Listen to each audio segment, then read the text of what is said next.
கர்த்தருடைய வார்த்தைக்கு நாம் செல்வோம். ரோமர் 10ஆம் அதிகாரம் 12ஆம் வசனத்தை எடுத்துக்கொள்ளும். யூதன் என்றும் கிரேக்கன் என்றும் வித்தியாசமே இல்லை, எல்லாருக்கும் கர்த்தரானவர் தம்மை தொழுது கொள்ளுகிற யாவருக்கும் ஐஸ்வர்ய சம்பன்னராய் இருக்கிறார். கர்த்தர் அருளும் ஐஸ்வர்யம் என்கிற தலைப்பில் போதனை பார்த்து கொண்டிருக்கிறோம். அதற்கு ஆதாரமாக இந்த வசனத்தை எடுத்திருக்கிறோம். எல்லாரும் சத்தமாக சேர்ந்து இந்த வசனத்தை வாசிப்போம். யூதன் என்றும் கிரேக்கன் என்றும் வித்தியாசமே இல்லை, எல்லாருக்கும் கர்த்தரானவர் தம்மை தொழுது கொள்ளுகிற யாவருக்கும் ஐஸ்வர்ய சம்பன்னராய் இருக்கிறார். மறுபடியும் வாசிப்போம். யூதன் என்றும் கிரேக்கன் என்றும் வித்தியாசமே இல்லை, எல்லாருக்கும் கர்த்தரானவர் தம்மை தொழுது கொள்ளுகிற யாவருக்கும் ஐஸ்வர்ய சம்பன்னராய் இருக்கிறார். இன்னும் ஒரு முறை சத்தமாக, யூதன் என்றும் கிரேக்கன் என்றும் வித்தியாசமே இல்லை, எல்லாருக்கும் கர்த்தரானவர் தம்மை தொழுது கொள்ளுகிற யாவருக்கும் ஐஸ்வர்ய சம்பன்னராய் இருக்கிறார். ஆமென், பிரைஸ் தி லார்ட். ஐஸ்வர்ய சம்பன்னர் அப்படின்னா ஆங்கிலத்திலிருந்து பார்க்கும்போது ஐஸ்வர்யத்தை அளவில்லாமல் கொடுக்கிறவர், ரொம்ப ரிச்சாக பிளஸ் பண்ணுறவர். ஆமென், பிளஸ் பண்ணுற மாத்திரம் கிடையாது, ரிச்லி பிளஸ் பண்ணுறவர். யாருக்கெல்லாம் கேட்டால் அவரிடத்தில் வித்தியாசமே இல்லை. யூதன் கிரேக்கென்ற வித்தியாசமே கிடையாது. நம்ம சொல்லுவோம் யூதன்னா அவருக்கு ரொம்ப ஸ்பெஷல்னு சொல்லுவோம் இல்லையா, ஆனால் வசனம் நமக்கு தான் போட்டிருக்கு. யூதன் என்றும் கிரேக்கன் என்றும் வித்தியாசமே இல்லை, எல்லாருக்கும் கர்த்தரானவர். கடவுள் எல்லாருக்கும் கடவுளாக இருக்கிறார். ஆமென், எல்லாருக்கும் கர்த்தரானவர் அவரை தொழுது கொள்ளுகிற, அவரை விசுவாசிக்கிற யாவருக்கும் ஐஸ்வர்ய சம்பன்னராக இருக்கிறார். எத்தனை பேர் இயேசுவை தொழுது கொள்கிறீர்கள்? ஆமென். எத்தனை பேருக்கு இயேசு ஆண்டவராக இருக்கிறார்?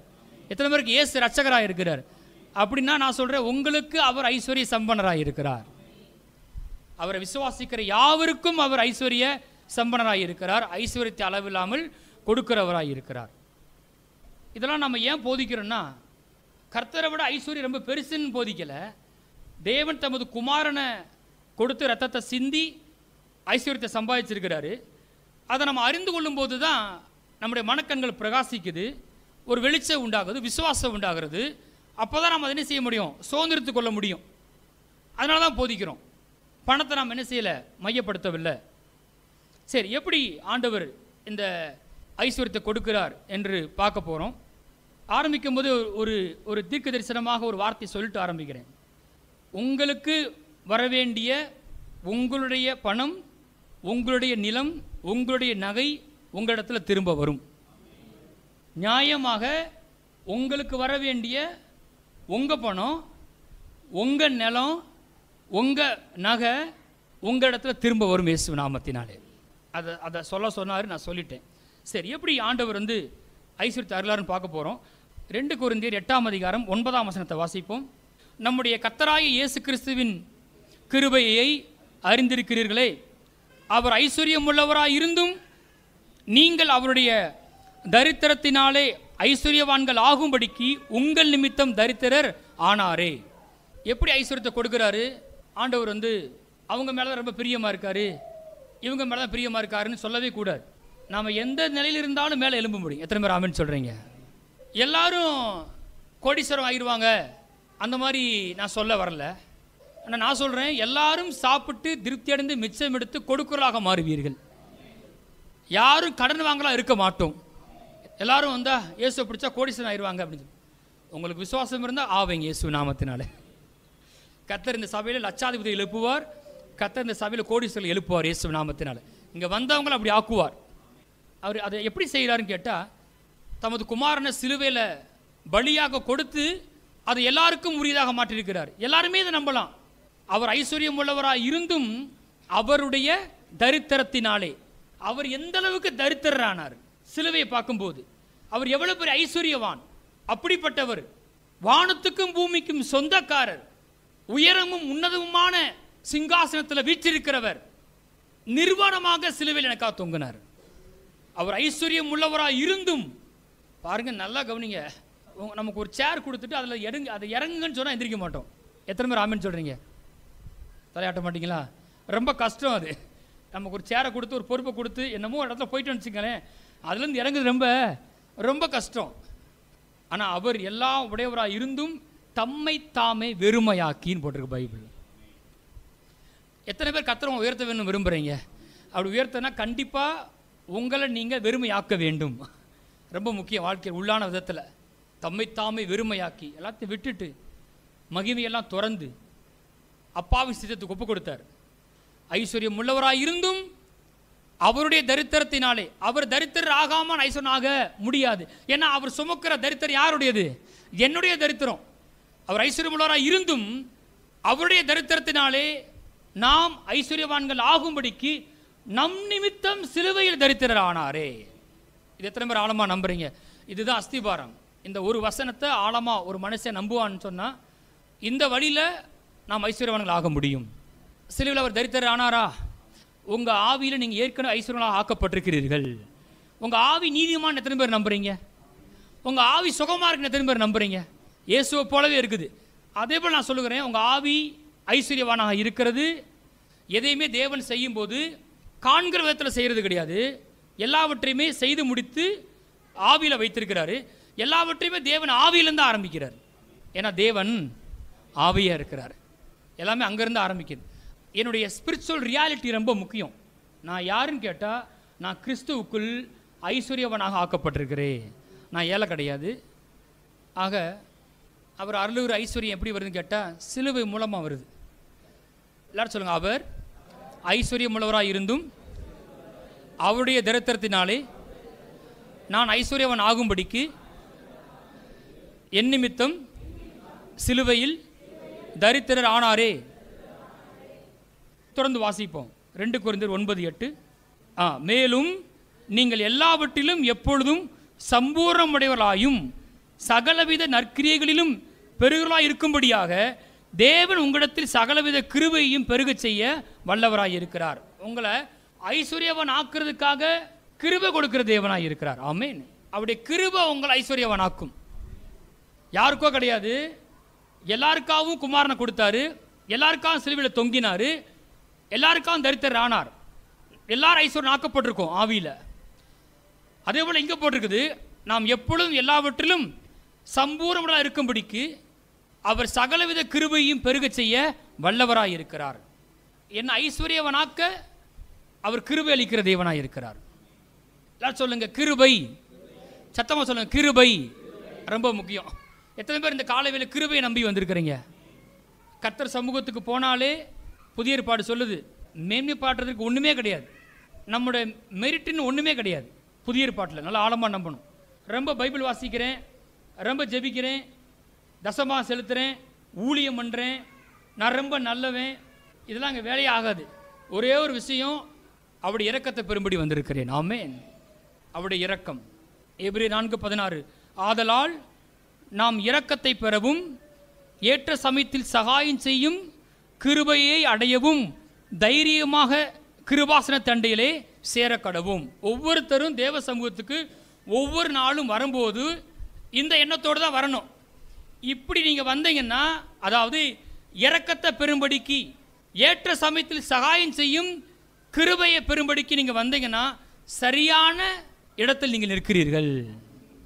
எல்லாரும் சொல்லுவோம், இந்த காலை வேளையிலே நான் இரக்கத்தை பெறும்படிக்கு கிருபையை பெறும்படிக்கு வந்திருக்கிறேன். இரக்கத்தை பெற்றுக்கொள்கிறேன், கிருபையை பெற்றுக்கொள்கிறேன். ஆமென். கரங்களை தட்டி கர்த்தரை ஸ்தோத்திரிப்போம். ஆமென். இரக்கம்னா தண்டனைக்கு பாத்திரவான் யாரு? நாம. பாவத்துக்கு நாம் என்ன செய்யணும்? தண்டிக்கப்படணும். ஆனால் கர்த்தர் நமக்கு இரக்கம் காண்பிக்கிறார். இந்த வேலாம் கர்த்தர் என்ன செய்யணும்? அப்ரோச் பண்ணணும். ஸோ இன்றைக்கி நான் ஒரு காரியத்தை காண்பிக்க இருக்கிறேன். அங்கே போவோம். நெகேமியா 9ஆம் அதிகாரம். இன்னைக்கு பிரசங்கத்துடைய மைய வசனம் 25ஆம் வசனம். நெகேமியா 9:25. அவர்கள், அதாவது இஸ்ரவேல் ஜனங்கள், அரணான பட்டணங்களையும் செழுமையான பூமியையும் கட்டிக்கொண்டு சகலவித உடைமைகள் நிறைந்த வீடுகளையும் வெட்டப்பட்ட துறவுகளையும் ஏராளமான திராட்சை தோட்டங்களையும் ஒலிவ தோப்புகளையும் கனி கொடுக்கும் விருட்சங்களையும் சுதந்திரித்து கொண்டு புசித்து திருப்தியாகி கொழுத்து உம்முடைய பெரிய தயையினால் செல்வமாய் வாழ்ந்தார்கள். ஆமென். அங்கே நம்ம கவனிக்க போகிற வார்த்தை உம்முடைய பெரிய தயையினால் செல்வமாய் வாழ்ந்தார்கள். அதாவது நிறைய பேர் சொல்லுவாங்க, பணம் ரொம்ப முக்கியம் இல்லைன்னு சொல்லுவாங்க. ஒரு வேலை இல்லாமல் இருந்து பல வருஷம் வேலை இல்லாமல் இருந்து அவங்ககிட்ட போய் கேளுங்க, அவங்க சொல்லுவாங்க பணம் ரொம்ப முக்கியம், பணம் ரொம்ப முக்கியம். ஊழியத்துக்கு வந்த ஊழியக்காரங்க அநேகர் வாழ்க்கையில் ஆரம்ப நாட்கள் அவங்க கடந்து போகும்போது அவங்களுக்கு தெரியும் பணம் எவ்வளவு முக்கியம்னு. வாலிபர்கள் கவனிங்களேன், சில பேருக்கு பார்த்தீங்கன்னா அந்த மனதில் புலப்படாது இந்த காரியம் இது ரொம்ப முக்கியம், இது அவசியம் என்ன செய்யலை, புலப்பட மாட்டேங்குது. கர்த்தர் கண்களை திறப்பாராக அந்த காலவே இல்லை. சில மனதில் வெளிச்சம் வர மாட்டேங்குது, இது முக்கியம் அப்படின்னு தெரிய மாட்டேங்குது. கர்த்தருடைய ஆசீர்வாதம் எனக்கு ஐஸ்வர்யத்தை தரும் என்று புரியணும். அதை ரொம்ப லைட்டாக எடுத்துக்கிற கூடாது, வாழ்க்கையின் ஆரம்பத்திலே அதை புரிஞ்சுக்கிறணும். சரி, அப்போ இங்கே வாசிப்போம், 25 வாசிங்க. அவர்கள் சத்தமாக வாசிப்போம். அவர்கள் அரணான பட்டணங்களையும் செழுமையான பூமியையும் கட்டிக்கொண்டு சகலவித உடைமைகள் நிறைந்த வீடுகளையும் வெட்டப்பட்ட துறவுகளையும் ஏராளமான திராட்சை தோட்டங்களையும் ஒலிவத் தோப்புகளையும் கனி கொடுக்கும் விருட்சங்களையும் சுதந்திரித்து கொண்டு புசித்து திருப்தியாகி கொழுத்து உம்முடைய பெரிய தயையினால் செல்வமாய் வாழ்ந்தார்கள். ஆமே, எவ்வளவு காரியங்கள் வந்திருக்கு பாருங்க. எல்லாரும் சொல்லுவோம், உம்முடைய பெரிய தயையினால் செல்வமாய் வாழ்கிறோம்.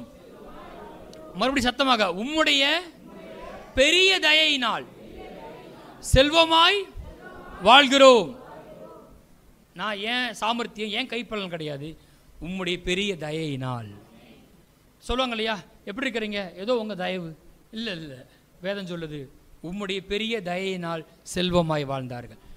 நான் சொல்லுகிறேன், கர்த்தருடைய தயவு உங்களுக்கு பணத்தை கொண்டு வருகிறது, அவருடைய கிருபை பணத்தை கொண்டு வருது, அவருடைய காருண்யம் உங்களை பெரியவனாக்குகிறது. அவருடைய காருண்யம், கர்த்தருடைய தயவுக்கும் அவர் அருளும் ஐஸ்வர்யத்துக்கும் பெரிய சம்பந்தம் இருக்கிறது. அங்கே வாசிப்போம், இந்த வசனத்தை மறந்துடாதீங்க, அடிக்கடி அறிக்கையாக மாற்றிக்கங்க. உம்முடைய பெரிய தயையினால் நாங்கள் செல்வமாய் வாழ்வோம். ஆமாம், எங்கள் கடின உழைப்பு கிடையாது, எங்கள் சாமர்த்தியம் கிடையாது, எங்கள் கைப்பலன் கிடையாது, எல்லாவற்றுக்காக ஸ்தோத்திரம்.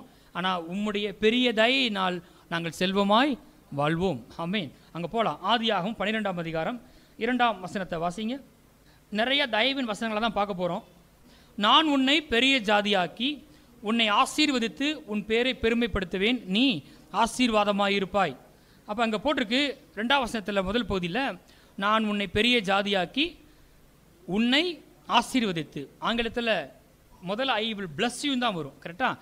நான் உன்னை என்ன செய்வேன், ஆசீர்வதிப்பேன், உன்னை ஆசீர்வதித்து பெரிய ஜாதியாக்குவேன், உன் பேரை பெருமைப்படுத்துவேன், நீ ஆசீர்வாதமாயிருப்ப. உன்னை ஆசீர்வதிப்பேன், உன்னை சபிக்கிறவனை சபிப்பேன். பூமியின் வம்சங்களெல்லாம் குடும்பங்களெல்லாம் உனக்குள் ஆசீர்வதிக்கப்படும். நம்மளை தேவன் ஐஸ்வர்யன் ஆக்குறது முக்கியமான நோக்கம், நாம் அநேகரை ஆதாயம் பண்ண வேண்டும். நம்மை சுற்றியுள்ள விசேஷித்த நண்பர்கள், உறவின் முறையார், வீட்டார், நம்மளை சுற்றி இருக்கிற அத்தனை பேர் நம் மூலமாக ஆண்டவரை அறிய வேண்டும். இது பெரிய ஆழமான ஆசையாக இருக்கணும். எது ரொம்ப முக்கியம்னா, அவருடைய குமாரன் அறிவிக்கப்பட வேண்டும், இந்த ரட்சிப்பு கொடுக்கப்படணும். ரத்த சிந்தி சம்பாதிக்கப்பட்டிருக்கு. ஏதாவது விதத்தில் அவங்க இயேசு அறிந்து கொள்ள முடியுமா என்பதற்கு அவன் பணத்தை செலவழிப்பான், வாய்ப்புகளை ஏற்படுத்துவான். இருதயத்தின் மையத்தில் எது இருக்குன்னு கேட்டால், இயேசுவை நேசிக்கணும், அந்த இயேசு அறிவிக்கப்பட வேண்டும். பக்கம் சொல்லுங்க, இயேசுவை நேசிக்கணும், இயேசு அறிவிக்கணும். சொல்லுங்க, இயேசு, இயேசு, இன்னொரு முறை இயேசு. அவர் தான். அப்போ பூமியின் வம்சங்கள் எல்லாம், பூமியில் உள்ள குடும்பங்கள் எல்லாம் உனக்குள் ஆசீர்வதிக்கப்படும். அதுக்கு அவர் சொல்றாரு, நான் உன்னை என்ன செய்வேன், ஆசீர்வதிப்பேன். இந்த ஆம்பிளிஃபைடு பைபிளில் பார்த்தீங்கன்னா, விரிவாக்கப்பட்ட ஆங்கில வேதத்தில் அந்த பிளஸ்ஸிங் பிராக்கெட்டில் போட்டிருக்கு. அது ஹீப்ரு லாங்குவேஜிலிருந்து என்ன சொல்லப்பட்டிருக்கு என்பதை ஆழமாக அந்த பொருள் எடுத்து போட்டிருக்கிறாங்க. அதில் போடும்போது அபண்டன்ட் இன்க்ரீஸ் ஆஃப் ஃபேவர்ஸ்ன்னு போட்டிருக்குது. அதாவது பரிபூர்ணமாக பெருகுகிற தயவுகளால். நான் உன்னை ஆசீர்வதிப்பேன் அப்படின்னு சொன்னால், நான் உனக்கு தயவு காண்பிப்பேன்.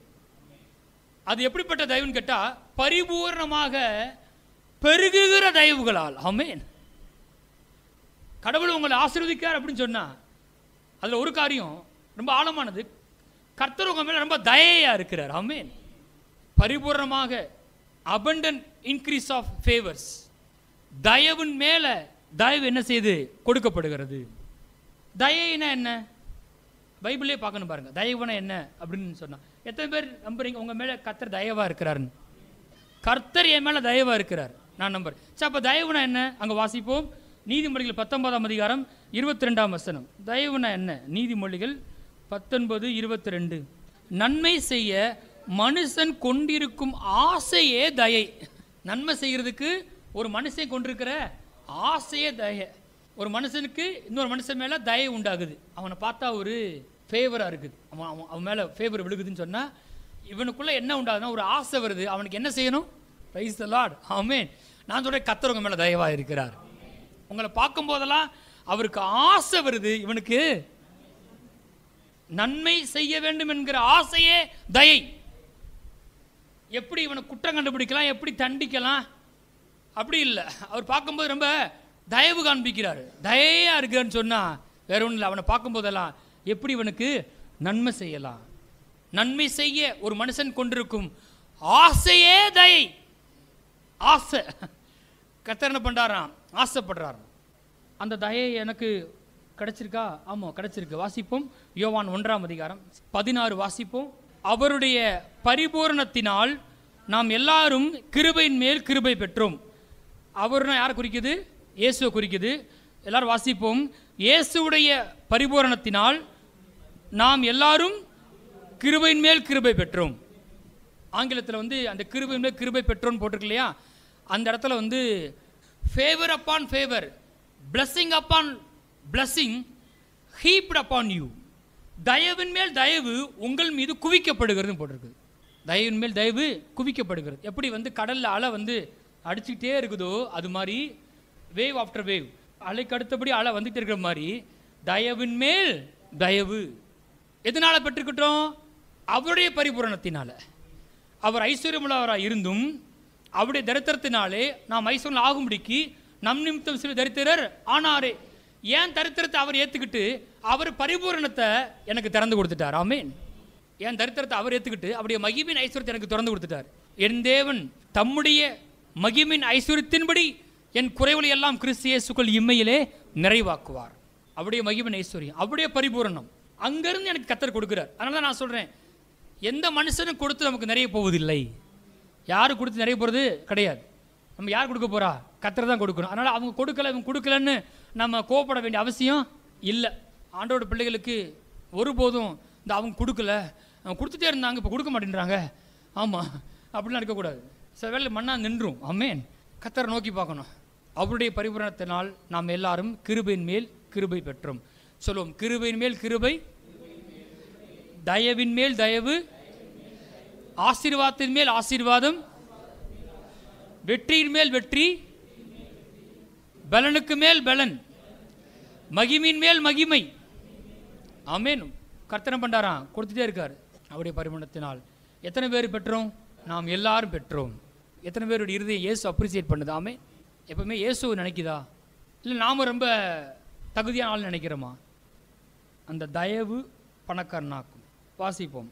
ஆதியாகமம் 32:10. அடியனுக்கு தேவரீர் காண்பித்த எல்லா தயவுக்கும் எல்லா சத்தியத்துக்கும் நான் எவ்வளவேனும் பாத்திரனல்ல. நான் கோலும் கையுமாய் இந்த யோர்தானை கடந்து போனேன். இப்பொழுது இவ்விரண்டு பரிவாரங்களையும் உடையவனானேன். யார் சொல்றா? யாக்கோபு சொல்றாரு. யாக்கோபு வேலை செய்யலையா? வேலை செஞ்சாரா? செய்யலையா? நம்மளோட ரொம்ப அதிகமாக செஞ்சார். ஒரு பிள்ளைக்கா 7 வருஷம் ஏமாந்து போனார். அப்போ இன்னொரு பிள்ளைக்கு 7 வருஷம், அப்புறம் ஒரு 6 வருஷம், 20 வருஷம் வேலை பார்த்தார். ஆனால் இங்கே சொல்லும் போது எப்படி சொல்கிறாரு? கோலும் கையுமா இந்த யோர்தானை கடந்து போனேன், இப்பொழுதோ இவ்விரண்டு பரிவாரங்கள் உடையவனான்னு சொல்லும்போது ஒரு வார்த்தை கூட நான் ரொம்ப சின்சியராக வேலை பார்த்து என்ன செய்யலை, சொல்லவே இல்லை. சொல்ல தகுதியான ஆள் தான். ஆனால் அவருக்கு நல்லா தெரியுது, நான் ரொம்ப சின்சியராக வேலை பார்க்குறதுனால மாத்திரம் கிடையாது, அவர் எனக்கு காண்பித்த எல்லா தயவுக்கும் நான் எவ்வளவு வேணும் பாத்திரன் அல்ல. அங்கே சொல்றார் ஒரு இடத்துல, என் பிதாவின் தேவனாகிய ஆபிரகாமின் தேவனும் ஈசாக்கின் பயபக்திக்குரியவரும் என்னோடு இராமற் போனால் நீர் என்னை வெறுமையாக அனுப்பி விட்டிருப்பீர். பாருங்க, ரொம்ப கஷ்டப்படுறதுனால ஐஸ்வர்யம் ஆயிடுவோன்னு நம்பினீங்கன்னா கிடையவே கிடையாது. கடினமாக உழைச்சி வேர்வை சிந்தனம்னா கிடையாது. சின்சியராக இருக்கணுமா? ஆமேன், அது மாற்றம் கிடையாது. ஆனால் கடினமாக உழைச்சா பணக்காரன் ஆளான்னு சொன்னால் அது பொய். ஏன்னா பிசாசோட தந்திரம் பார்த்தீங்கன்னா நல்ல வேலையை வாங்கிட்டு ஒன்றுமே இல்லாமல் ஆக்கிடுவான். அது சாபம். நல்ல வேலையை வாங்கிட்டு ஆனால் ஒன்றுமே இல்லாமல் ஆக்கிடுவான். நீங்கள் அந்த பேட்டர்னை பார்க்கலாம். பார்வன் அப்படி தான் செய்கிறான். 2 பட்டணத்தை கட்ட வைக்கிறான். ஆனால் என்ன கொடுத்தான்? கஞ்சி தான் கொடுத்தான், ஒன்றும் கொடுக்கல. யார்? லாபான். அப்படி தான் ஒன்றும் இல்லாமல் அனுப்புன்னு தான் அவன் திட்டம். உள்ளுக்குள்ள ஆழமாக தான் யோசிச்சுட்டு இருக்கிறான். ஆனால் கர்த்தர் அப்படி என்ன செய்யலை, விடலை. அதான் சொல்கிறான் யாக்கோபு, நீர் எனக்கு காண்பித்த எல்லா தயவுக்கும் எல்லா சத்தியத்துக்கும் நான் எவ்வளவு வேணும் பாத்திரன் அல்ல, கோலும் கையுமாக. வெறும் ஆடு மேய்க்கிற கோல் தான் கையில் இருந்துச்சு. அப்படி தான் யோர்தானை கடந்து போனேன். ஆனால் இப்பொழுதோ இவ்விரண்டு பரிவாரங்களையும் உடையவனானேன். அதுக்கு ஒரே காரணம், நீர் எனக்கு காண்பித்த எல்லா தயவு. எல்லாம் சொல்லுங்க, நீர் எனக்கு காண்பிக்கிற எல்லா தயவுக்கும் நான் எவ்வளவு வேணும் பாத்திரன் அல்ல. ஒருவேளை இங்கே யாராவது நீங்கள் அப்படி யோசித்தீங்கன்னா, எனக்கு ஆண்டவர் தயவு செய்வாரா? கிருபைனாலே அதுதான் அன்மெரிட்டட் ஃபேவர், தகுதி இல்லாதவர்களுக்கு காண்பிக்கப்படும் தயவு. தகுதியே இல்லை நீங்கள் நினச்சிங்கன்னா நீங்கள் தான் ரைட் கேண்டிடேட் அவருடைய தயவை பெற்றுக்கொள்வதற்கு. அதான் சொல்கிறான், நான் எவ்வளவு வேணும் பாத்திரன் அல்ல. அப்போ பார்த்தீங்களா, தயவு என்ன கொண்டு வந்துருச்சு? இவ்விரண்டு பரிவாரம். தயவு தான் வந்து ஆடுகளையும் மாடுகளையும் வேலைக்காரிகளையும் ஒட்டகங்களையும் இவ்விரண்டு பரிவாரங்களையும் செஞ்சு கொண்டு வந்துருச்சு. வாசிப்போம் தொடர்ந்து. அங்கே போங்க, யாத்திராக 3:21. அப்பொழுது இந்த ஜனங்களுக்கு எகிப்தியரின் கண்களில் தயவு கிடைக்க பண்ணுவேன், நீங்கள் போகும்போது வெறுமையாய் போவதில்லை. Price the lord. ஆமென். இஸ்ரவேல் ஜனங்கள் வந்து அடிமைத்தனத்தில் இருக்கிறாங்க. எத்தனை வருஷமா? 430 வருஷமாக இருக்கிறாங்க. ஆபிரகாம்கிட்டே கர்த்தர் சொல்லிட்டார், அவர்களை வெளியே புறப்பட்டு போகும்போது எப்படி போவாங்க? வெறுமையாக போக மாட்டாங்க, மிகுந்த பொருட்களுடனே புறப்பட்டு போவார்னு சொல்லிட்டார். நாமளும் பார்க்குறோம், சங்கீதம் 105 போட்டிருக்குது, அவர்களை வெள்ளியோடும் பொண்ணோடும் புறப்பட பண்ணினார். ஆனால் பார்வன் திட்டம் அப்படி கிடையாது. இவங்களை என்ன செஞ்சிடணும்? இங்கேயே அடிமையாக வச்சுருக்கணும். அப்படி இல்லைன்னா என்ன செய்யணும்? வெறுமையாக அனுப்பிச்சிடணும். ஆனால் கர்த்தர் வெறுமையாக விடுவாரா? வெறுமையாக விட மாட்டார். எத்தனை முறை ஆமென் சொல்கிறீங்க? அவர் சொல்லுவார், நான் ஒன்று பண்ணுவேன், அப்பொழுது இந்த ஜனங்களுக்கு எகிப்தியரின் கண்களில் தயவு கிடைக்க பண்ணுவேன், நீங்கள் போகும்போது வெறுமையாய் போவதில்லை. என்ன செஞ்சிச்சான்? வாசிப்போம். அங்கே 11:3 வாசிப்போம். 11:3. அப்படியே கர்த்தர் ஜனங்களுக்கு எகிப்தியரின் கண்களில் தயவு கிடைக்கும்படி செய்தார். அங்கே சொன்னார் தயவு கிடைக்கும்படி பண்ணுவேன்னாரு. இங்கே போட்டிருக்கு எப்படி சொன்னாரோ அப்படியே கர்த்தர் ஜனங்களுக்கு எகிப்தியரின் கண்களில் தயவு கிடைக்கும்படி செய்தார். என்ன சொன்னாரோ அப்படியே செய்வார். என்ன சொன்னாரோ அப்படியே செய்வார். தயவு கிடைக்க பண்ணுவேன் என்று சொன்னார், தயவு கிடைக்க செய்தார். இன்னொரு வசனத்தை வாசிப்புங்க. அங்கே அதே யாத்திராமத்தில் 12:36 வாசிங்க. 12:36. கர்த்தர் ஜனங்களுக்கு எகிப்தியரின் கண்களில் தயவு கிடைக்கும்படி செய்ததினால் கேட்டதை அவர்களுக்கு கொடுத்தார்கள், இவ்விதமாய் அவர்கள் எகிப்தியரை கொள்ளையிட்டார்கள். Praise the lord. Amen. Thank you dad. நான் சொன்னேன் பிரசங்கம் ஆரம்பிக்கும் போது, உங்களுக்கு வர வேண்டிய பணம், உங்களுக்கு வர வேண்டிய நியாயம், வர வேண்டிய உங்கள் பணம், உங்கள் நிலம், உங்கள் நகை உங்ககிட்ட திரும்ப ஒரே சுனாமத்தினால 430 வருஷமாக தரல. ஆனால் கர்த்தர் வந்து தயவு கிடைக்க பண்ண உடனே கேட்டதை கொடுத்தார்கள். கடவுள் தயவு எப்படி வேலை செய்து பார்த்தீங்களா? எகிப்தியரின் கண்களில் ஜனங்களுக்கு தயவு கிடைக்கும்படி செய்தார். அப்படின்னா ஒன்றும் இல்லை, அவன் இருதயத்தையே மாற்றிட்டார். தயவுனா என்ன சொன்னேன்? நன்மை செய்ய வேண்டும் என்று ஒரு மனுஷன் கொண்டிருக்கும் ஆசை. இவனை பார்த்தவனை இது வரைக்கும் தரவே கூடாதுன்னு நினச்சவனுங்க இப்போ என்ன பண்ணுறானுங்க? கேளு, என்ன வேணா கேளு, எடுத்துக்கோ, என்ன வேணும் உனக்கு எடுத்துக்கோ. சும்மா தரல, அது அவனுடைய தான். அதை நான் திரும்ப அழுத்தி சொல்கிறேன். உங்களுக்கு வர வேண்டிய பணம் நியாயமாக, உங்களுக்கு வர வேண்டிய பணம், உங்களுக்கு வர வேண்டிய நிலம், உங்களுக்கு வர வேண்டிய அந்த நகை உங்ககிட்ட என்ன செய்யும்? வரும். இந்த சபைக்கு வர வேண்டிய ஆத்மா வரும். ஆமென். நியாயமாக அது நம்முடைய தான். உலகம் ரொம்ப இங்கே நிறைய பிரச்சனை. என்ன நினைக்கிறீங்க? நிறைய பேருக்கு நியாயமே கிடைக்கிறது இல்லை. உண்மைதானே? கரெக்டாக அவ்வளவு அநியாயம் நடக்குது. அவங்களுக்குரியது தான், அவங்களுடையது தான், அவங்களுடையதை பெற்றுக்கொள்வதற்கு அலைய வேண்டி இருக்குது. ஆனால் சொல்கிறேன், கர்த்தர் தயவு கிடைக்கும்படி செய்வார். மறந்துடக்கூடாது. எல்லாரும் கையில் உயர்த்தி சொல்லுவோம், உம்முடைய பெரிய தயையினால் செல்வமாய் வாழ்வோம். ஏழையாக இருக்க மாட்டோம். எப்படி இருப்போம்? செல்வமாய் வாழ்வோம். தொடர்ந்து போவோம். 2 சாமுவேல் 9:3 நான் வாசிக்கிறேன். அப்பொழுது ராஜா, தேவன் நிமித்தம் நான் சவுலின் குடும்பத்தாருக்கு தயை செய்யும்படி அவன் வீட்டாரில் யாதொருவன் இன்னும் மீதியாக இருக்கிறானா என்று கேட்டதற்கு சீபா ராஜாவை பார்த்து, இன்னும் யோனத்தானுக்கு 2 கால்களும் முடமான ஒரு குமாரன் இருக்கிறான் என்றான். இங்கே பார்த்தீங்கன்னா இது ஒரு பெரிய சம்பவம். சிம்பிளாக சொல்லிடுறேன். இதில் யார் யார் வராங்கன்னு கேட்டிங்கன்னா, தாவீது ராஜா வராரு. கவனிக்கிறீங்களா? கவனிங்களேன். தாவீது ராஜா வராரு, சவுல் வராரு, சவுலுடைய குமாரன் யோனத்தான் வராரு, யோனத்தானுடைய குமாரன் மேவிபோசேத் வரார். மொத்தம் 4 பேர் இருக்கிறாங்க. இந்த தாவீது பிதாவாகிய தேவனுக்கு அடையாளமாக இருக்கிறார். சவுல் ஆதாமுக்கு அடையாளமாக இருக்கு. யோனத்தான் இயேசுவுக்கு அடையாளமாக இருக்கிறார். இந்த மேவிபோசேத் பாவத்தில் விழுந்த மீட்கப்பட்ட நமக்கு அடையாளமாக இருக்கிறார். தாவீது ராஜாவும் யோனத்தானும் நண்பர்கள். இப்போ 2 பேருக்கு உடன்படிக்கை இருக்குது. இப்போ இந்த உடன்படிக்கை ரொம்ப முக்கியமானது. தாவீது எப்படி கேட்கிறாரு? தேவ நிமித்தம். யார் நிமித்தம்? தேவ நிமித்தம் நான் சவுலின் குடும்பத்தாருக்கு தயை செய்யும்படி. அப்போ உடன்படிக்கை செய்யப்பட்டிருக்கு அப்படின்னா நான் என்ன செய்யணும்? கண்டிப்பா அந்த உடன்படிக்கையை நிறைவேற்றணும். உடன்படிக்கை நிமித்தம் கேட்கல, என்ன நிமித்தம்? தேவ நிமித்தம். உடன்படிக்கை அவ்வளவு முக்கியம் அப்படின்னு சொல்லி நான் சவுலுடைய குமாரன் யோனத்தானை தெரிஞ்சிருக்கேன் உடன்படிக்கை செஞ்சு. என்ன உடன்படிக்கை? யோனத்தான் சொன்னான், இங்கே பாரு, எங்கள் அப்பா கண்டிப்பாக ராஜாவாக இருக்க போகிறது கிடையாது, நீ தான் ராஜாவாக இருக்க போகிற. அப்படி நீ ராஜாவாக இருக்கும்போது எனக்கு என்ன செய்யணும்? என் சந்ததிக்கு தயவு செய்யணும்னு சொல்லி உடன்படிக்கை பண்ணியிருக்காங்க 2 பேருமே. தாவீது பேசும்போது உடன்படிக்கை நிமித்தம் பேசல, என்ன பேசுகிறாரு? தேவ நிமித்தம் சவுலும் குடும்பத்தாருக்கு தயவு செய்யும்படி யாராவது இருக்கிறாங்களா அப்படின்னு கேட்கிறார். இன்னும் கொஞ்சம் ஆழமாக கேட்கிறார். அங்கே வாசிப்போம். அதே 2 சாமுவேலில் 9ஆம் அதிகாரத்தை 7ஆம் வசனத்தை வாசிங்க. தாவீது அவனை பார்த்து, நீ பயப்படாதே, உன் தகப்பனாகிய யோனத்தான் நிமித்தம் நான் நிச்சயமாய் உனக்கு தயவு செய்து. இப்போ அந்த மேவிபோசேத்தை கொண்டு வந்துட்டாங்க. யார்கிட்ட? தாவீதுக்கு முன்பாக. திங்க் பண்ணி பாருங்க. மேவிபோசேத்து சவுலுடைய பேரன், ஆதாம் விழுந்து போன சந்ததி ஆதாமுடைய பிள்ளைகளுக்கு அடையாளமாகவும் இருக்கிறான். அதான் முடவன் போட்டிருக்கு. சரியா? நிற்கிறது யாரு? தாவீது ராஜா, பிதாவாகிய தேவன். முன்னாடி யார் இருக்கா? மேவிபோசேத் இருக்கிறான். அவன் தகுதி அற்றவன்.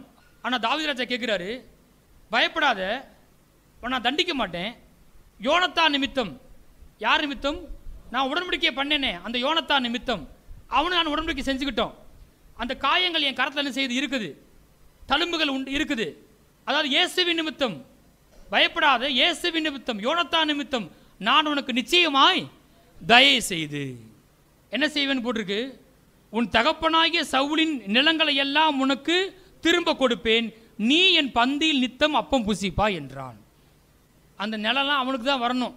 ஆனால் பயந்து போய் தாவீது ராஜாவாயிட்டாரு, நம்மளை கொன்று போட்டுருவாரு அப்படின்னு சொல்லி மேவிபோசேத் என்ன செஞ்சிருக்கான்? ஓடி போய் ஒளிஞ்சிருக்கிறான். ஆனால் கதையே மாறுது. யோனத்தானும் தாவீது என்ன செஞ்சுருக்காங்க? உடன்படிக்கை செஞ்சுருக்கிறாங்க.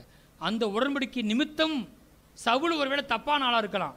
சவுல் சந்தையில் மேவிபோசேத் ஒருவேளை பாவத்துக்கெல்லாம் இருந்துட்டா கூட யோனத்தான் நிமித்தம், அந்த யோனத்தான் சிலையில் மரித்தது நிமித்தம் அவனுக்கு என்ன கிடைக்குது? தயை கிடைக்குது. ஆமென். அப்போ சொல்லும்போது எப்படி சொல்கிறாரு? பயப்படாத, நான் உனக்கு நிச்சயமாய் தயவு செய்து, யோனத்தான் நிமித்தம் தயவு செய்து நிலங்களை எல்லாம் உனக்கு திரும்ப கொடுப்பேன், நீ என் பந்தியில் நித்தம் அப்பம் புசிப்பாய். தண்டிக்கப்பட வேண்டிய ஒரு ஆள். நீங்கள் யோசித்து பாருங்க. பொதுவாக வேற ஒருத்தர் சிஎம் வந்துட்டாருன்னா அந்த சிஎம்மோட முதல் வேலை என்னவா இருக்கும்? மது விலக்கு செயல்படுவார் நினைக்கிறீங்களா? அப்படி சொல்லுவாங்க, ஆனால் செய்ய மாட்டாங்க. சரியா? முதல் வேலை எவனெல்லாம் தூக்கலாம். கரெக்டாக? அது ராஜாவான பிறகு முதல் வேலை என்னவா இருக்கும்? எவன் வேலை நம்முடைய எதிரி, இந்த இடத்துக்கு எவன் வருன்னு நினைப்பானோ அவன் என்ன செய்யணும்? முதல்ல தூக்கம்னு நினைப்பாங்க. எனக்கு முன்னாடி ராஜாவாக இருந்த அவன் சந்ததியில் ஒருத்தர் என்ன செய்யக்கூடாது? இருக்கக்கூடாது. அப்படி தான் நினைக்கணும். ஆனால் தாவீது என்ன செய்யல? அப்படி நினைக்கல. உடன்படிக்கை நிமித்தம், யோனத்தான் நிமித்தம் மேவிபோசேத்துக்கு தயை செய்யப்பட்டது. அந்த தயை மறுபடியும் அவனை வனாந்தரத்தில் கடந்த லோதேபார் வனாந்தரத்தில் கடந்த அவனை மறுபடியும் எங்கே கொண்டு வந்துருச்சு? அரண்மனைக்கு கொண்டு வந்துருச்சு. உன் நிலங்களை எல்லாம் உனக்கு திரும்ப அளிப்பேன், அது உன் நிலம்தான், உனக்கு வர வேண்டியதை என் தயை உன்னிடத்துல கொண்டு வரும். ஆமென். பக்க சொல்லுங்க. நீ பயப்படாதே, இயேசுவின் நிமித்தம் பிதா நிச்சயமாய் உனக்கு தயை செய்வார். திரும்ப சொல்லுங்க. நீங்கள் ரொம்ப நல்லவனால கிடையாது. ஆமாம், அப்படி வேறு நினப்பு நிறைய பேருக்கு. நான் ரொம்ப நல்லவன் கிடையாது. உங்களால் கிடையாது. இயேசுவின் நிமித்தமாமே. எங்கெங்கெல்லாம் கடவுளோட தயை பேசப்படுதோ அங்கெல்லாம் செல்வம் சேருது. ஆமே. நீ காண்பித்த எல்லா தயவுக்கும் நான் எவ்வளோ வேணும் பார்த்தறனல்ல, இவ்விரண்டு பரிவாரங்களையும் உடையவனானேன். எகிப்தின் கண்கள் தயவு கிடைக்கும்படி செய்தார். நீங்கள் போகும்போது எப்படி போவதில்லை, வெறுமையை போவதில்லை. அவர்கள் கேட்டதையெல்லாம் அவர்களுக்கு கொடுத்தார்கள். வெள்ளியோடும் பொன்னோடும் புறப்பட பண்ண. தயையும் பணமும் கனெக்ட் ஆகுது. அடுத்து இங்கே பார்த்தோம், நிலங்களை எல்லாம் திரும்ப தருவேன். வந்து சேருது பாருங்க, தயை கொண்டு வருது. தொடர்ந்து வாசிப்போம். எஸ்ரா 7:27. எருசலேமில் உள்ள கர்த்தருடைய ஆலயத்தை அலங்கரிக்க இப்படிப்பட்ட யோசனையை ராஜாவின் இருதயத்தில் அருளி, ராஜாவுக்கும் அவருடைய மந்திரிமார்களுக்கும் ராஜாவின் கைக்குள்ளான பலத்தை எல்லா மகா பிரபுகளுக்கு முன்பாக எனக்கு தயவு கிடைக்க பண்ணின எங்கள் பிதாக்களின் தேவனாய கர்த்தருக்கு ஸ்தோத்திரம். ஆமென். ஆலயத்தை மறுபடியும் கட்டுறாங்க. அந்த ஆலயத்தை வந்து அலங்கரிக்கிறதுக்கு செல்வத்தை யார் கொடுக்குறா? ராஜாக்கள் கொடுக்குறாங்க. அப்போ அவர் சொல்கிறார், எஸ்ரா சொல்கிறாரு, அப்படி அவங்க இருதயத்தில் யோசனையை அருளி எனக்கு தயவு கிடைக்க பண்ணின கர்த்தருக்கு ஸ்தோத்திரம். ஆமென். கர்த்தர் வந்து ஒரு மனுஷனோட இருதயத்தை என்ன செய்கிறாரு? மாத்துறார். மறுபடியும் தயையும் பணமும் வருது. எருசலேமின் ஆலயத்தை என்ன செய்கிறதுக்கு? அலங்கரிக்க. எஸ்ரா 9:9 வாசிங்க. நாங்கள் அடிமைகளாக இருந்தோம், ஆனாலும் எங்கள் அடிமைத்தனத்திலே எங்கள் தேவன் எங்களை கைவிடாமல் எங்களுக்கு உயிர் கொடுக்கவும், நாங்கள் எங்கள் தேவனுடைய ஆலயத்தை எடுப்பித்து பாழாய் போன அதை புதுப்பிக்கும்படிக்கும், எங்களுக்கு யூதாவிலும் எருசலேமிலும் ஒரு வேலியை கட்டளையிடும்படிக்கும் பெர்சியாவின் ராஜாக்கள் சமூகத்தில் எங்களுக்கு தயை கிடைக்க செய்தார். ஆமென். பட்டணம் இடிக்கப்பட்டு கிடக்கு, ஆலயம் இடிக்கப்பட்டு கிடக்குது.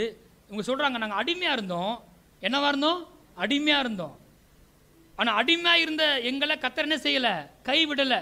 கைவிடாமல் எங்களுக்கு உயிர் கொடுத்து எங்களை மறுபடியும் தேசத்துக்கு கொண்டு வந்து பாழா போன அந்த தேவனுடைய ஆலயத்தை திரும்பி எடுப்பித்து கட்டுறதுக்கும், வேலியை அலங்கத்தை கட்டுறதுக்கும் நாங்கள் தான் அடிமையை எங்கே போவோம் பணத்துக்கு? பெர்சியாவின் ராஜாக்கள் சமூகத்தில் எங்களுக்கு தயை கிடைக்க பண்ண கர்த்தருக்கு ஸ்தோத்திரம். ராஜாவின் கஜானா திறக்கப்படுது. கர்த்தருடைய ஆலயம் கட்டப்படுறதுக்கு என்ன வேணுமோ, என்ன மரம் வேணும், என்ன பொண்ணு வேணும், பலிபீடத்துக்கு எவ்வளோ ஆடுகள் வேணும், என்னவா இருந்தாலும் எதிலிருந்து கொடுக்கப்படுது? ராஜாவின் கஜானா தந்து கொடுக்கப்படுகிறது. ஃபேவர் அப்படி செய்யும் பாருங்களேன். சவுல் தாவீதை கொல்ல பார்க்குறான். ஆனால் சவுளுடைய மகன் யோனத்தான் கண்களில் தாவீதுக்கு தயவு கிடைக்குது. எல்லாவற்றையும் போய் தெரிவிச்சிடுறாங்க வந்து. கரெக்டா பாருங்க. பார்வோன் எல்லா பிள்ளைகளும் கொண்டு போட்டுக்கிட்டு இருக்கிறான். மோசே குழந்தையா இருக்கும்போது என்ன செய்யுது? பார்வோன் குமாரத்தின் கண்களில் தயவு கிடைக்குது. அவள் எடுத்து என்ன செய்கிறா? வழக்கன்றா. காரியம் எப்படி ஆகுது பார்த்தீங்களா? நெகேமியா 2:8 வாசிங்க. நெகேமியா 2:8. தேவாலயத்துக்கு இருக்கிற அரணின் கதவு வேலைக்கும் நகர அலங்கத்தின் வேலைக்கும் நான் தங்கப்போகிற வீட்டின் வேலைக்கும் வேண்டிய மரங்களை ராஜாவின் வனத்து காவலனாகிய ஆசாப் எனக்கு கொடுக்கும்படிக்கும் அவனுக்கு ஒரு கடிதம் கட்டளையிடப்படுவதாக என்றேன்.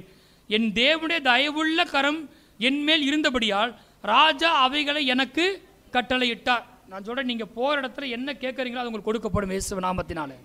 நீங்கள் எங்கே போகிறீங்க, எதற்காக போகிறீங்க, ஒரு சைன் வேணும், ஒரு டாக்குமெண்ட் வேணும், ஒரு சர்டிஃபிகேட் வேணும், வாட் எவர், எனக்கு இந்த காரியம் நடக்க போது நீங்கள் போகிறீங்க. நான் சொல்கிறேன், தேவனுடைய தயவுள்ள கரம் உங்கள் மேல் இருக்கிறபடினால் அது உங்களுக்கு கிடைக்கும் இயேசு நாமத்தினாலே. எல்லாம் சொல்லுங்க, என் தேவனுடைய தயவுள்ள கரம் என் மேல் இருக்கிறது. மறுபடியும் சொல்லுங்க, என் தேவனுடைய தயவுள்ள கரம் என் மேல் இருக்கிறது. மறுபடியும், என் தேவனுடைய தயவுள்ள கரம் என் மேல் இருக்கிறது. அடிக்கிற கரம் இல்லை, அடிக்கிற கைதான் அன்னைக்கும் இல்லை இல்லை. என்ன கரம் அது? தயவுள்ள கரம். சில வேலைகளில் நம்ம வாழ்க்கையில் சில காரியங்களை கடந்து வர்றோம், அது உண்மை. அதையே ரொம்ப ஃபோக்கஸும் பண்ண முடியாது. அப்படிப்பட்ட போதனைகளும் அவசியம். நான் சொல்கிறேன், அப்படி மரண பள்ளத்தாக்கு வழியாக நீங்கள் கடந்து போனாலும் கர்த்தர் கூட இருக்கிறார். இன்றைக்கி வனாந்தரம் மாதிரி தெரிஞ்சால் கூட அந்த வனாந்தரத்தில் உங்களை தேவன் குறைவின்றி போஷிக்க வல்லவராக இருக்கிறார். அவருடைய பிரசன்னம் உங்கள் கூட இருக்கிறது. ஆமென். அதனால் நெருக்கமான சூழ்நிலை யாராவது போனாங்கன்னா, கஷ்டமான சூழ்நிலை யாராவது போனாங்கன்னா அவங்க கூட கர்த்தர் இல்லைன்னு சொல்லக்கூடாது, கர்த்தர் கூட இருக்கிறார். ஆமென். நான் சொல்கிறேன், அவங்க தான் பெரிய சாட்சியாக இருக்க போகிறாங்க. அவங்கள பார்த்து விசுவாசம் இல்லைன்னு சொல்லிடக்கூடாது. எல்லாம் இருந்து கர்த்தரை உயர்த்துகிற அவங்கள விட சில வேலைகளை கடினமான சூழ்நிலை கர்த்தரை துதிக்கிறாங்க இல்லையா? நான் சொல்கிறேன், அவங்க விசுவாசம் தான் பெருசு. ஆமென்.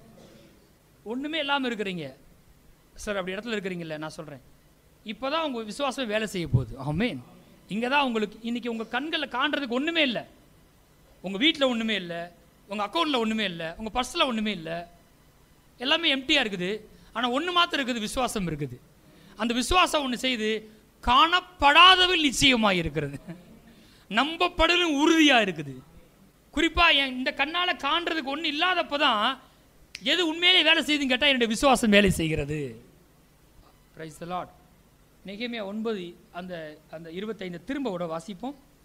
அவர்கள் அரணான பட்டணங்களையும் செழுமையான பூமியையும் கட்டிக்கொண்டு சகலவித உடைமைகள் நிறைந்த வீடுகளையும் வெட்டப்பட்ட துறவுகளையும் ஏராளமான திராட்சை தோட்டங்களையும் ஒலிவ தோப்புகளையும் கனி கொடுக்கும் விருட்சங்களையும் சுதந்திரித்து கொண்டு புசித்து திருப்தியாகி கொழுத்து உம்முடைய பெரிய தயையினால் செல்வமாய் வாழ்ந்தார்கள்.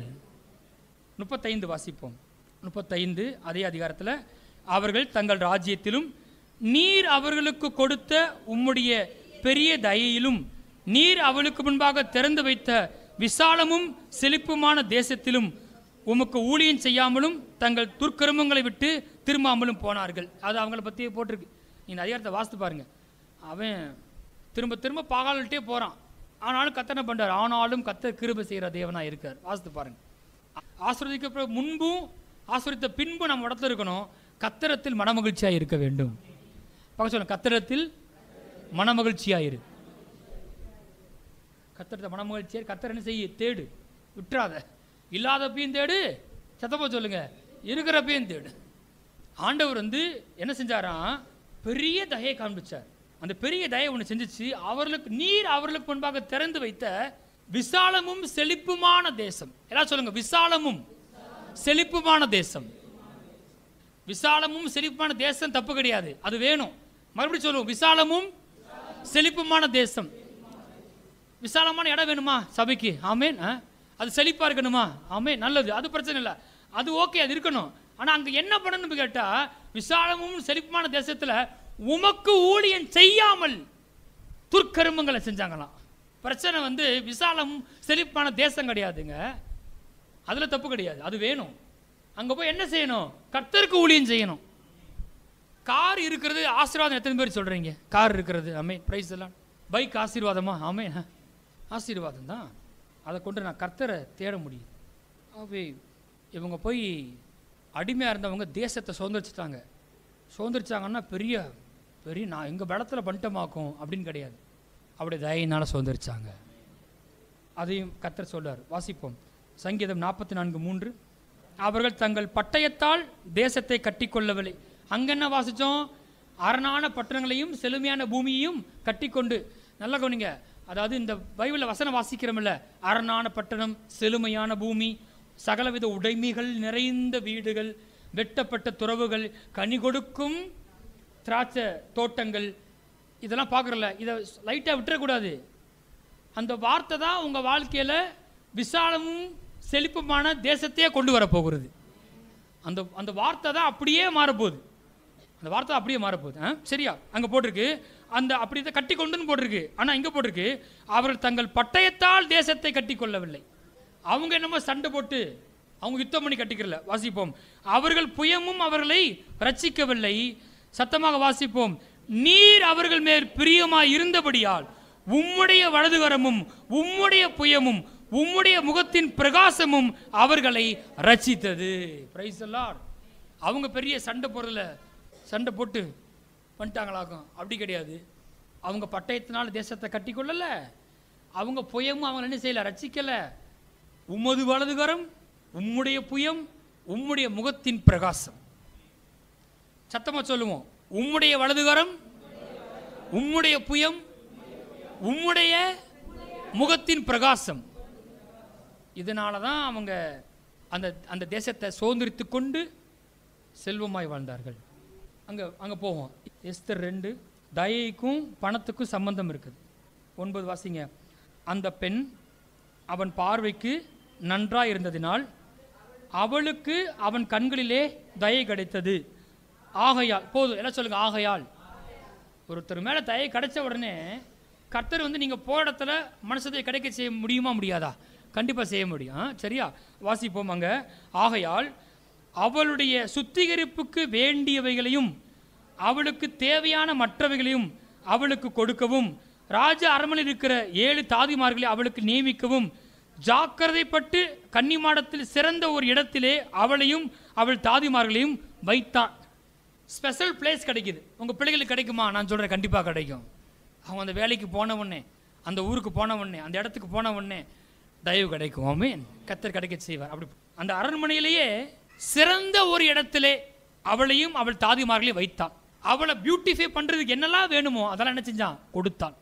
இவ ஒன்றுமில்லாதவ எஸ்தர். தயை எல்லாவற்றையும் கொண்டு வந்து கொடுக்க வைக்குது. இந்த தயை உங்களுக்கு பணத்தை கொண்டு வரும் எத்தனை பேர் விசுவாசிக்கிறீர்கள்? இந்த தயை எனக்கு கிடைக்குமான்னு கேட்டால் கண்டிப்பாக கிடைக்கும். நான் காண்பிச்சேன், இயேசுவின் பரிபூரணத்தினால் நாம் எல்லாரும் கிருபையின் மேல் கிருபை பெற்றோம். அந்த அவைலபிளாக இருக்கிற அந்த தயவை விசுவாசிக்கணும். நான் தயவு பெற்றவன் நம்பணும். ரெண்டாவது, அந்த தயவை என்ன செய்யணும்? பேசணும். போகிற இடத்தெல்லாம் தயவை என்ன செய்யணும்? எதிர்பார்க்க வேண்டும். பக்கம் சொல்லுங்க, தயவை விசுவாசியுங்கள், தயவை அறிக்கை செய்யுங்கள், தயவை எதிர்பாருங்கள். Expect favour, speak favour, believe favour. என்ன செய்யுங்க? தயவை விசுவாசிங்க. நான் தயவு பெற்றவன், இயேசுவின் நிமித்தமாக தயவு பெற்றவன், யோனத்தான் நிமித்தம் தயவு பெற்றவன். தயவு எனக்கு கிடைக்கும். என்ன செய்யுங்க? அறிக்கை பண்ணுங்க. அதான் சொல்றார் தாவீது, என் ஜீவனுள்ள நாளெல்லாம் நன்மையும் கிருபையும் நிச்சயமாக என்னை தொடரும். உங்களை தொடரும் இயேசுவின் நாமத்தினால. ஆசீர்வாதம் தொடரும், கிருபை தொடரும், உங்களை தயவு தொடரும். அதை தாவீது என்ன பண்ணார்? அறிக்கை பண்ணார். என் ஜீவன நாளெல்லாம் நன்மையும் கிருபையும் நிச்சயமாக என்னை தொடரும். அறிக்கை. கர்த்தர் நீதிமானை ஆசீர்வதித்து காருண்யம் என்னும் கேடகத்தினால் சூழ்ந்து கொள்ளுகிறார். முச்செடியிலே எழுந்தருளுகிற தயை உன் உச்சன் தலையில் வருவதாக. அறிக்கை. தயையை என்ன செய்யணும்? அறிக்கை பண்ணணும். கிறிஸ்துக்குள்ள, இயேசுக்குள்ள நான் தயையை பெற்றவன் நம்பணும். எனக்கு ஃபேவர் இருக்குன்னு நம்பணும். அதுக்கப்புறம் எங்கேயாவது போனால் என்ன செய்யணும்? தயையை எதிர்பார்க்கணும். உதாரணத்துக்கு பார்த்தீங்கன்னா, ஆபிரகாமுடைய வேலைக்காரன் ஒரு காரியமாக போகிறான். போகும்போது சொல்கிறான், இன்றைக்கு நீர் எனக்கு காரியத்தை சித்திக்க பண்ணி ஆபிரகாமுக்கு தயவு செய்தரலும். எல்லாம் சொல்லுங்க, இன்றைக்கு நீர் எனக்கு காரியம் சித்திக்க பண்ணி இயேசுவி நிமித்தம் எனக்கு தயவு செய்தரலும். அப்போ பார்த்தீங்களா, ஒரு வேலையை போகிறான் ஆபிரகாமுடைய ஊழியக்காரன். எப்படா அந்த பொண்ணு பார்க்க போகிறோம், எப்படா அந்த மாப்பிள்ளை பார்க்க போகிறோம், ஈசாக்கு பெண் பார்க்க முடியாது தான் போய்கிட்டு இருக்கிறான்.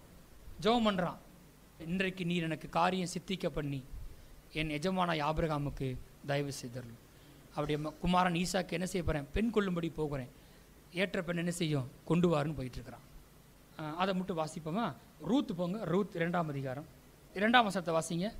மோவாபிய ஸ்திரியான ரூத். எந்த ஸ்திரீ?